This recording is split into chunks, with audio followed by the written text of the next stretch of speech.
This record will attempt to demonstrate how the function of the organ which produces the voice, the larynx, can be taken over by other mechanisms. By its function of actually producing the human voice, the larynx makes the most important contribution to speech. During exhalation, the air forced out of the lungs flows through the larynx, producing vibration of the vocal cords.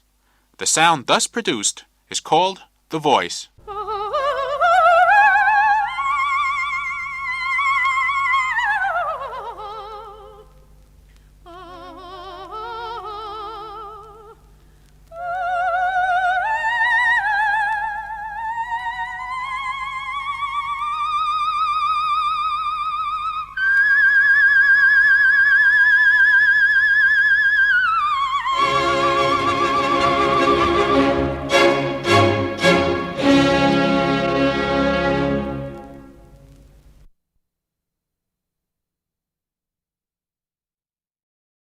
To date, many thousands of patients have undergone laryngectomy, an operation involving the removal of the voice organ. As a result of this removal, the passage of air is terminated in the neck below the larynx, the trachea being opened and attached to the skin. This opening is called the tracheostoma. The nose and mouth are consequently no longer involved in breathing and are connected only to the esophagus. In these circumstances, normal speech is no longer possible.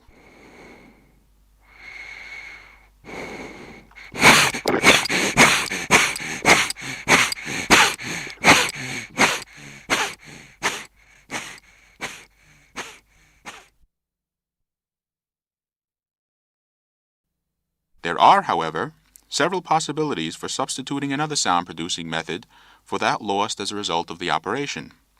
These will be demonstrated and discussed below. The first method is buccal speech. Speech formed by the buccal voice is one of the least satisfactory methods of expression. It makes use of only the explosive consonants, such as P, T, and K.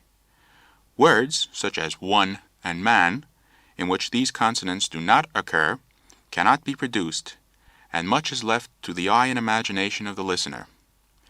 The following patient was nevertheless greatly relieved by no longer having to communicate by writing.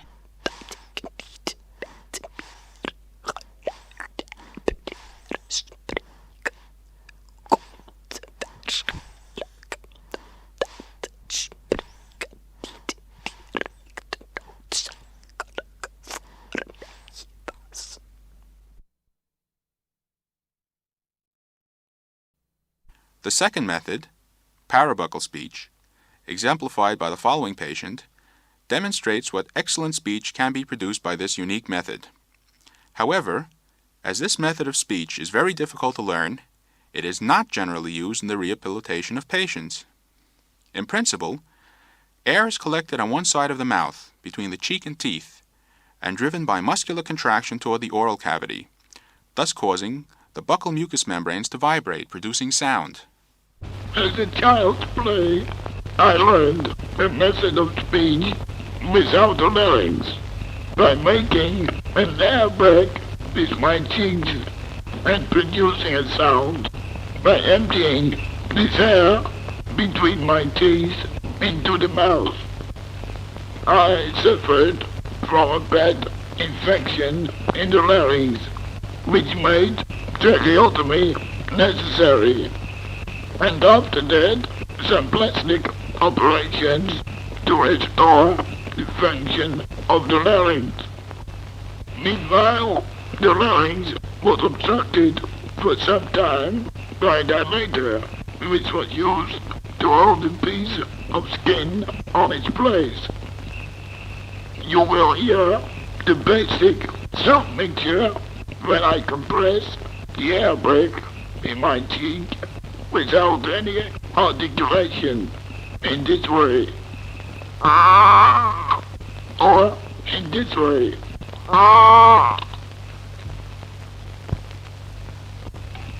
It is not possible for me to pronounce a real place. So, for instance, I cannot say correctly the name of the Dutch town where this film is made. Arnhem. I can also sing a little bit. Hold, save, no, working, law, live, okay, yes, king, hold, save, king. In show business, people are constantly looking for new voices to amuse the public. In the following recording, a voice is created by an artist which bears resemblance to parabuccal speech. Of course, we are not able to say exactly how far the singer is still using his normal voice. I just found joy. I was happy as a baby boy. There's another brand new choo-choo toy. When I run my sweet Lorraine, she's got a pair of eyes and a brighter than the summer sky. No. You realize, I love my sweet Lorraine. Yep. Oh my God. Now.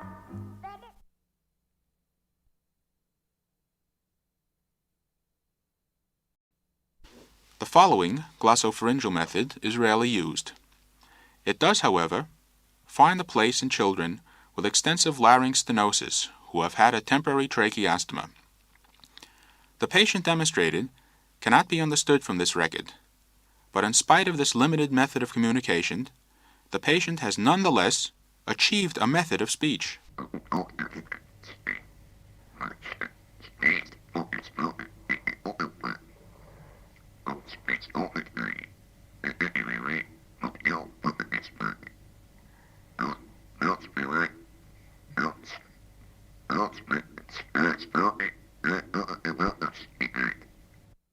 The sound of the glossopharyngeal speech bears a striking resemblance to that sound produced by a frog, and it is therefore called frog speech. First, you will hear the frog sound, after which the glossopharyngeal sound will be demonstrated.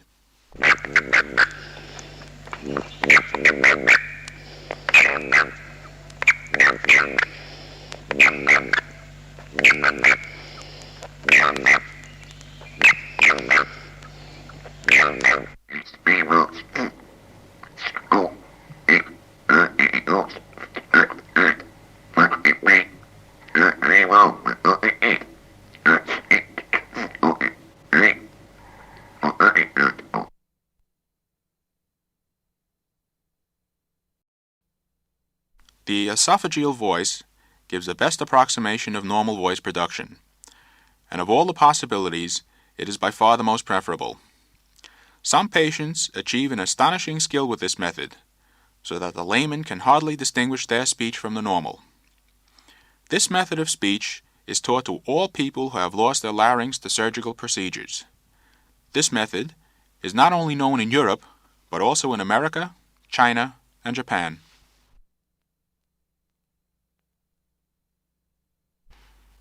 This new method of speech is called the esophageal voice, because in speaking the air is pressed into the esophagus, and after that it is belched again. The air in the mouth is pressed with the tongue and the cheek muscles into the esophagus. Now they have found that the motion that is necessary for the air pressing mostly agrees with the explosive consonants B, T, and K. When we want to belch, we use these consonants B, T, and K in combination with the vowels A, E, and O.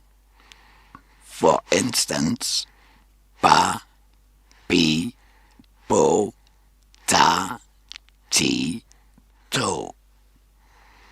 We just used to say these nonsense syllables till a sound is heard. To learn belching is for every patient one of the most difficult problems. But when after much effort we have succeeded in saying pa, for instance, then we are already rather quickly able to say all kinds of simple words like bass, pack, party, pipe, table, take, talk, keep, kind, kitchen, and key.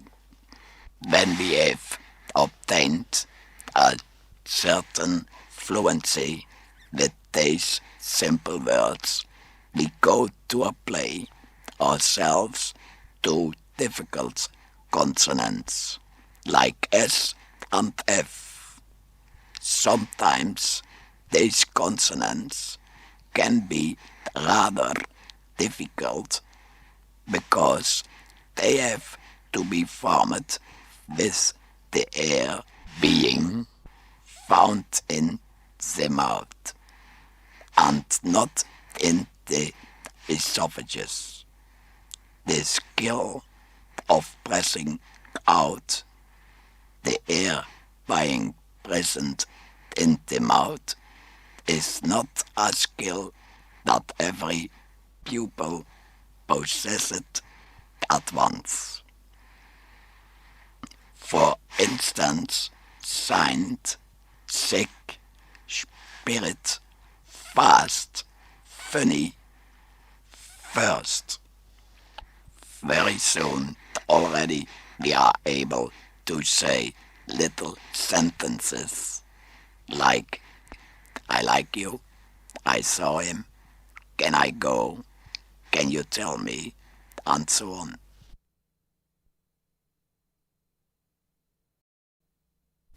With the esophageal method, air is driven into the esophagus by means of mouth and tongue. This air does not reach the stomach, but reverses direction and produces a vibration of the mucous membranes in the upper part of the esophagus as it again rushes upwards. You will now hear the so-called injection of the air into the esophagus. Immediately afterwards, you will hear the basic sounds formed.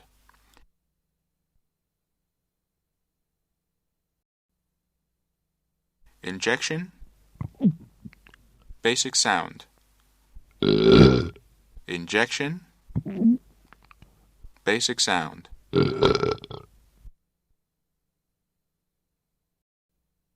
The muscle whose action produces the constriction, and therefore actually forms the basic sound, is called the cricopharyngeus.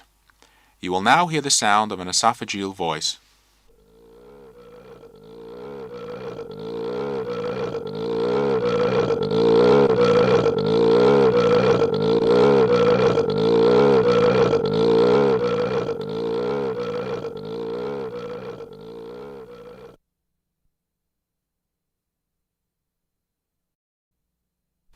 When we listen to this basic sound an octave lower, we clearly hear that this sound possesses a slow vibration and that it does not have a regular periodicity.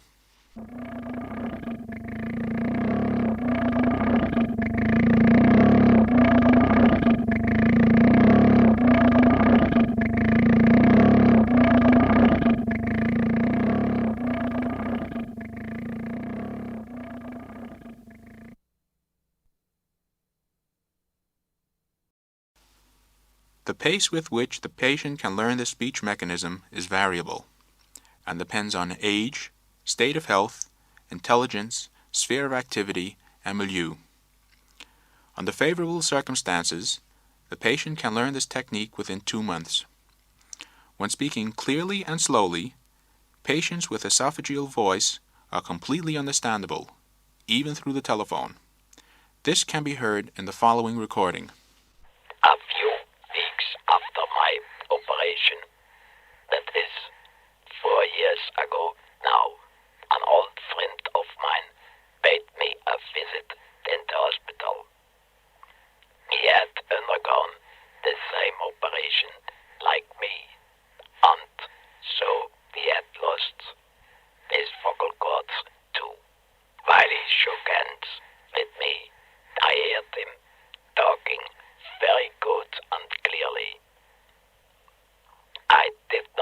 understand anything about it, because I had still to write all my words on a piece of paper when I wanted to tell something.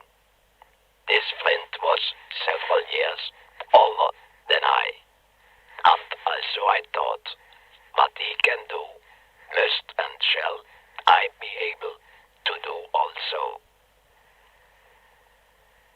And I believe that this thought I must and shall learn to may have been the main cause that I have come to talk again.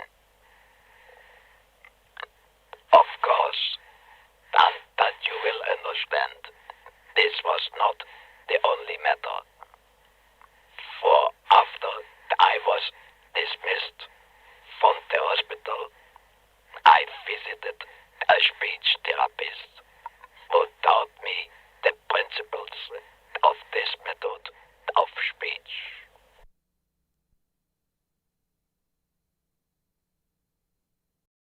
Not every patient without a larynx is able to acquire an esophageal voice. Several causes, such as age and low intelligence, preclude this accomplishment.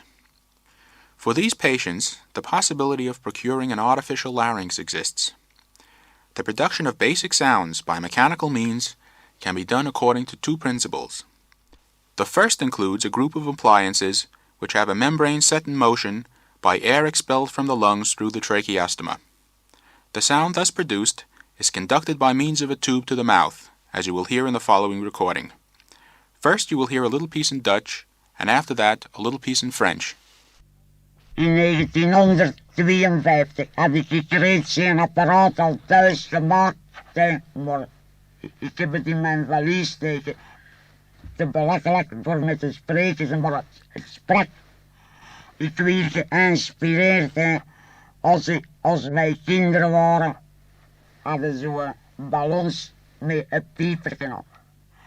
En als die lucht wat dat piepertje kwam,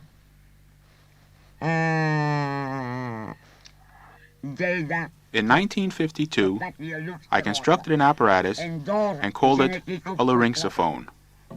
I was inspired by a balloon with a little squeaker in it. When we pinch the balloon, out comes a specific sound. This little squeaker was worked into my apparatus in the form of a membrane. Quand j'en ai en français, qui parle, qui connaît pas flamand, je dis compter jusqu'à 10. 1, 2, 3, 4. It is even possible to sing with this apparatus. Sirio, Sirio, in Antwerpen zingen ze zo. Weg met de zorgen en weg met verdriet. Zijn wij senioren of zijn wij het niet? En zolang de senioren bestaan, zal Antwerpen nooit niet...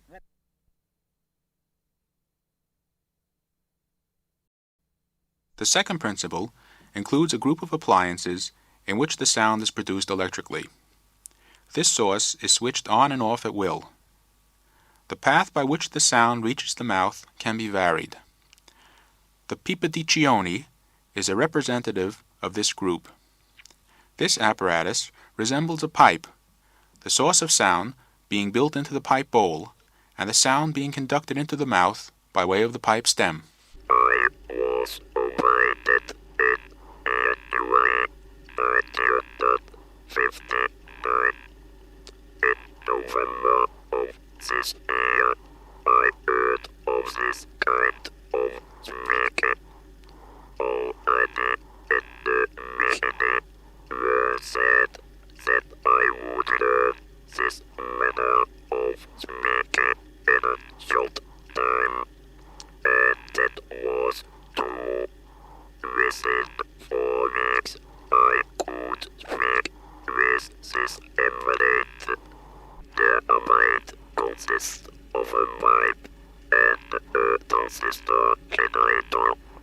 The transistor generator gives an electric impulse to the membrane in the pipe. It is possible to make the pitch low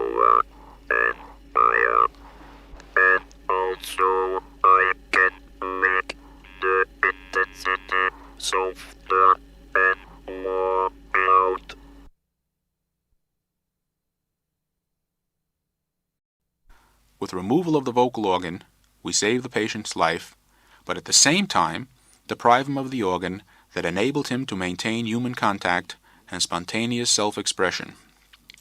The social problems here entailed will be heard from the following patient. He has tried to learn esophageal voice, but failed. He is now speaking with an artificial larynx, the Weston Electric. Now I have got this apparatus and I must say it is quite a progress. Formerly I had many friends, it was visitors at home, always an open house. But now it is so that the people avoid me and I know that they shrink from the task to talk with me. Of course, I appreciate it, but it is difficult to digest them. Fortunately, the patient whose larynx must be removed is not doomed to be mute for the rest of his life. For each one, there is a method of learning a new way of speaking, as this record has attempted to demonstrate.